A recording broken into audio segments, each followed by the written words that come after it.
Pinag-aaralan ngayon ng mga eksperto ang mga larawan ng di umano'y Tasmanian tiger o thylacine na naiulat na na-extinct na noong 1986.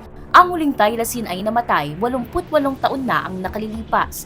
Pero sa inilabas na video ng American wildlife biologist and television personality na si Forrest Galante, ipinakita niya ang mga larawan ng hayop mula sa isang anonymous photographer na nagpapatunay umano na hindi pa extinct ang tigre. Ayon sa photographer na nagpakilalang Zach, gabi nang makuhanan niya ng larawan ang thylacine habang siya ay nasa isang trip sa Tasmania kasama ang kanyang ama. Noong unay inakala nilang aso ito pero nang lapitan nila ay bigla na naman itong binuka ang bibig at gumawa ng tunog na katulad ng sa isang pusa. Ayon kay Chris Reberg, isang researcher ng thylacine spottings, kahina-hinala raw ang mga larawan kung saan nakabuka ang bibig ng hayop dahil lumilitaw na malformed at nawawala ang ilong nito.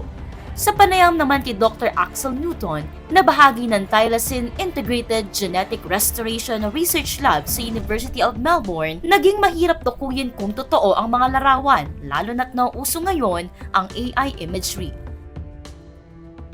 Gusto mo pa ba ng mga video katulad nito? Mag-follow at mag-subscribe lang sa social media pages ng News 5.